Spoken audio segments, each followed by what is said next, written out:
નમસ્તે મિત્રો, સ્વાગત છે તમારું મારી યુટ્યુબ ચેનલ એક્સટ્રિન્સિક કોચિંગમાં. આજના વિડીયોમાં આપણે વાત કરવાના છીએ જાહેરાત ક્રમાંક 110/2024-25 વિજ્ઞાન અને પ્રૌદ્યોગિક વિભાગની આઈસીટી ઓફિસર ક્લાસ 2ની જે જગ્યા હતી, જેમાં ટોટલ 12 જગ્યા છે એમના માટે એક્ઝામ લેવાની, એમના એક્સપેક્ટેડ કટ ઓફ વિશે. આ કટ ઓફ જે છે એનું પ્રિડિક્શન જે છે ટેલિગ્રામમાં આપણે એક પોલ કરેલો એના આધારે કરેલું છે. આ કટ ઓફ પ્રિડિક્શન જે છે એમાં જો તમે અનામતમાં આવો છો તો તમારો કટ ઓફ કેટલો રહેશે, જનરલ કેટેગરીમાં આવો છો તો કેટલો રહેશે, અને ફિમેલ કેન્ડિડેટ છે તો કેટલો રહેશે, બધી જ વાત જે છે આજના વિડીયોમાં આપણે કરવાના છીએ. જો તમે આ વિડીયોને લાઇક નથી કર્યો તો ફટાફટ લાઇક કરી દો, તમારા મિત્રો સાથે વિડીયોને શેર કરી દો અને ચેનલને સબસ્ક્રાઇબ કરવાનું ભૂલતા નહીં મિત્રો. તો આપણે વાત કરીએ આઈસીટી ઓફિસર ક્લાસ 2ના કટ ઓફની. જો 3 એક્ઝામ લેવાની ડીએસટી દ્વારા, એક ડીડીઆઈટીની મતલબ ડીએસટીની પોસ્ટ માટે જીપીએસસી દ્વારા એક્ઝામ લેવાની. આ પાછા ઘણા લોકો કોમેન્ટ કરીને કહેશે કે સાહેબ આ ખોટું તમે બોલ્યા. જીપીએસસી દ્વારા એક્ઝામ લેવાની ડીએસટીની 3 પોસ્ટ માટે, એડીઆઈટી, ડીડીઆઈટી અને આઈસીટી. હવે જો એડીઆઈટી, ડીડીઆઈટી આ બંનેના કટ ઓફનો વિડીયો જે છે કાલે જ મેં મૂકેલો.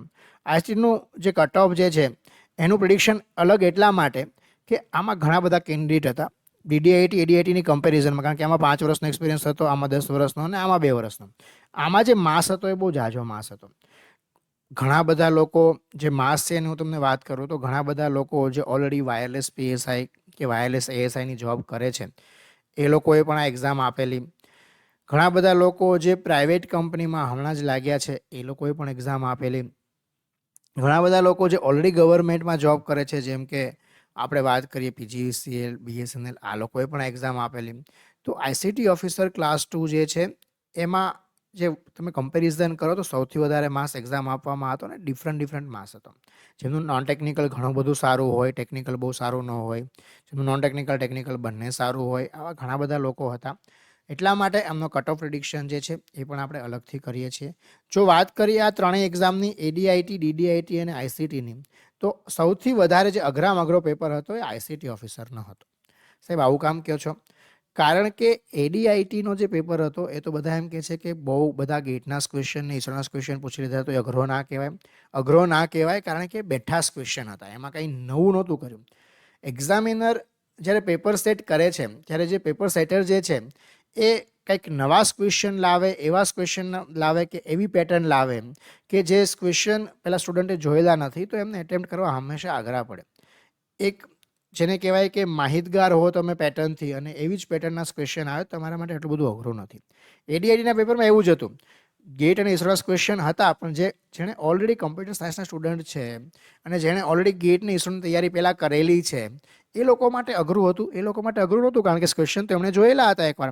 અને ગેટની ઇસરોના ક્વેશ્ચન એવા હોય કે તમને પેટર્ન ખબર પડી જાય કે આમ સોલ્વ કરવાનો છે, તો પછી ક્વેશ્ચન સોલ્વ કરવો અઘરો નથી. હા, ટાઈમ ક્રંચ હંમેશા કારણ કે ન્યુમેરિકલ વધારે હતા એટલા માટે જો ટાઈમની દ્રષ્ટિએ જુઓ તો એડીઆઈટીમાં હંમેશા ટાઈમ ઘટે. આઈસીટી ઓફિસરમાં થિયોરિટિકલ ક્વેશ્ચન વધારે હતા, પણ લાંબા ક્વેશ્ચન પણ ઘણા બધા હતા. જેમ કે ટેબલવાળા ક્વેશ્ચન પૂછી લીધેલા, ડીબીએમએસ નામક અમુક ક્વેશ્ચન તો 10 લાઇનના તો ક્વેશ્ચન હતા અને 4 5 લાઇનના ઓપ્શન હતા. તો એ શું વાંચવા બેસો તો પોસિબલ છે? નથી પોસિબલ. એમ લેન્ધી પેપર બહુ હતો, પણ પેપર એટલો બધો અઘરો નહોતો એવું કહી શકાય. પણ જો ત્રણેય એક્ઝામની કમ્પેરિઝન કરો તો સૌથી વધારે અઘરો પેપર આઈસીટીનો હતો. હા, એટલો બધો અઘરો નહોતો કે એમાં 50-60 માર્ક પણ ના લાવી શકાય, પણ એડીઆઈટી, ડીડીઆઈટી કરતાં આઈસીટીનો પેપર વધારે અઘરો હતો. એટલે કટ ઓફ જે છે એ થોડુંક નીચું રહેશે. આમ જોવા જાઓ તો કટ ઓફ ઊંચું રહેશે. આ સાહેબ ડબલ વાતો કેમ કરો છો? નીચું રહેશે ઊંચું રહેશે કંઈ સમજાતું નથી. કારણ કે નંબર ઓફ સીટ્સ જે છે એના આધારે હું તમને કહું છું, એડીઆઈટીમાં નંબર ઓફ સીટ જે છે એ ઘણી બધી વધારે છે કમ્પેર ટુ આઈસીટી. તો કટ ઓફ જે છે એ એડીઆઈટીનું જે છે એ મતલબ ઓવરઓલ માર્ક જે છે એ વધારે નીચું રહેશે, જ્યારે આઈસીટીનું કટ ઓફ વધારે ઊંચું રહેશે. કારણ કે અહીંયા આગળ જુઓ તો બિન અનામત માટે 7 જગ્યા છે, જેમાં ફક્ત ને ફક્ત 2 જગ્યા મહિલા ઉમેદવાર માટે છે અને 1 જગ્યા અહીંયા આગળ સામાજિક રીતે પછાત વર્ગ માટે છે. બાકી મહિલા ઉમેદવાર માટે પણ જાજુ રિઝર્વેશન છે નહીં, અને અનુસૂચિત જનજાતિ માટે તો કોઈ રિઝર્વેશન નથી.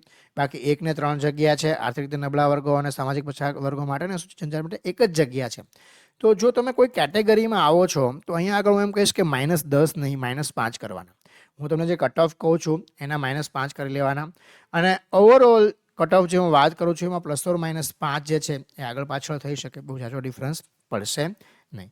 હવે આપણે વાત કરીએ કટ ઓફની, તો જુઓ ટોટલ જે છે અહીંયા આગળ 12 જગ્યા છે મિત્રો.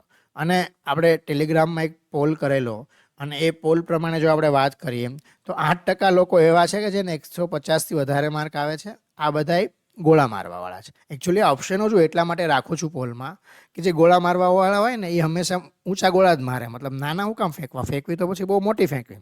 તો એટલા માટે એ લોકો માટે ઓપ્શન રાખેલો 150થી વધારે માર્ક લાવવા.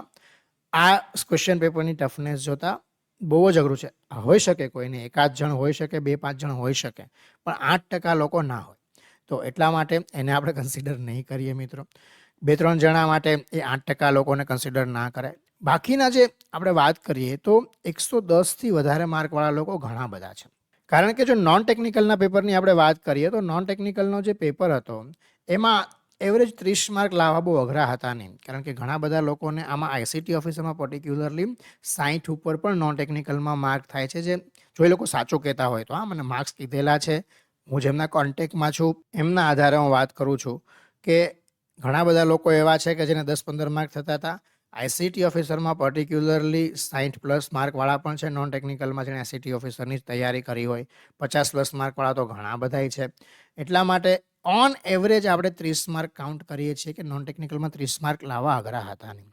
અને જો ટેકનિકલ પેપરની વાત કરીએ તો અગેન ટેકનિકલ પેપરમાં 70થી 80 માર્ક લાવવા અઘરા હતા નહીં. તમે 80 માર્ક તો નોન ટેકનિકલમાં આરામથી લાવી શકો એવા ક્વેશ્ચન હતા. વચમાં એવા ક્વેશ્ચન પણ હતા કે જેમાં તમે મતલબ આરામથી 70-80 માર્ક તો લાવી શકો. તમે જો એવરેજ તૈયારી કરીને ગયા છો તો 70-80 માર્ક તમે લાવી શકો. તો એટલા માટે જે નંબર ઓફ સીટ્સ પણ ઘણી બધી ઓછી છે, તો એવા લોકો જેને 110થી વધારે માર્ક છે, એમાં તમે ±5 કરી શકો, એમને ઇન્ટરવ્યૂ આવવાની સંભાવના 100% છે. તો એમને તૈયારી કરી દેવી જોઈએ શરૂ. મેં કાલના વિડીયોમાં પણ ડિટેલમાં વાત કરી હતી કે કેવી રીતે તૈયારી કરવાની, કે ક્યારે ઇન્ટરવ્યૂ આવશે. તમે કાલનો વિડીયો જોઈ લેજો, ના જોયો હોય તો. આજે ફરીવાર ડિસ્કશન કરતો નથી. એડીઆઈટી ડીઆઈટીનો જે કટ ઓફ કીધો છે એમાં ડિટેલમાં એ વાત કરેલી છે કે ઇન્ટરવ્યૂ ક્યારે આવવાની સંભાવના છે. હવે આપણે વાત કરીએ 110 કરતાં વધારે માર્ક જો થતા હોય તો ઇન્ટરવ્યૂની તૈયારી કરવાની પણ ±5 પણ તમે ગણી શકો. ને કેટેગરીવાળા માટે શું, તમે પહેલાં જ વાત કરી, જો તમે અનામતમાં આવો છો તો અહીંયા આગળ જગ્યા બહુ જ ઓછી છે. હા, જો કે ડિફરન્સ ઘણીવાર બહુ ઝાઝો થઈ જતો હોય છે. હવે 1-2 જગ્યા માટે બહુ ઝાઝો ડિફરન્સ ના થાય, ઘણીવાર 2-3 માર્કનો પણ થાય.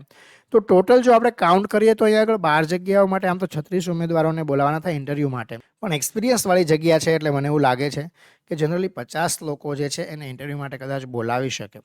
કારણ કે આમ તો ડોક્યુમેન્ટ વેરિફિકેશન તો ઘણા બધાનું આવશે, પછી ડોક્યુમેન્ટ વેરિફિકેશન ઘણા બધાનું કેન્સલ પણ થશે. પ્રોસેસ જે છે બહુ લાંબી ચાલતી હોય છે આની. પણ ઇન્ટરવ્યૂ માટે 50 જણાને બોલાવી શકે. તો 110 માર્ક કરતાં વધારે માર્કવાળા તો ઘણા બધા હશે, અને નોન ટેકનિકલમાં બહુ સારો સ્કોર કર્યો હશે એમને 100% ફાયદો થવાનો છે આમાં.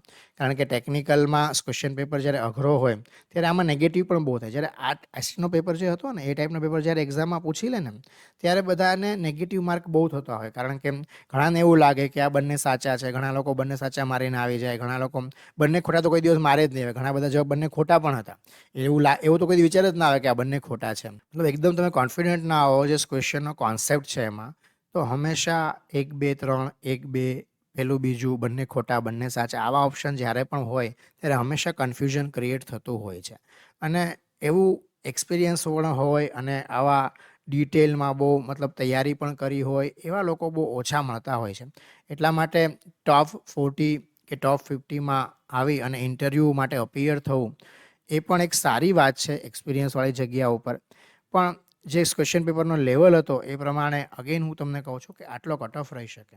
હવે જો તમારે આ ક્વેશ્ચન પેપરનું સોલ્યુશન જોતું હોય મિત્રો તો મને કોમેન્ટ સેક્શનમાં કોમેન્ટ કરીને જરૂરથી જણાવજો. આના પહેલાં 2016-17માં પણ આઈસીટી ઓફિસરની એક્ઝામ લેવાની હતી, 2021-22માં પણ આઈસીટી ઓફિસરની એક્ઝામ લેવાની હતી, અને આ 2024-25માં એક્ઝામ લેવાની. આ 3 પેપરના જે સોલ્યુશન છે, ડિટેલ સોલ્યુશન પ્રોપર રિસર્ચ કરીને હું તમને પ્રોવાઈડ કરવાની કોશિશ કરીશ મિત્રો.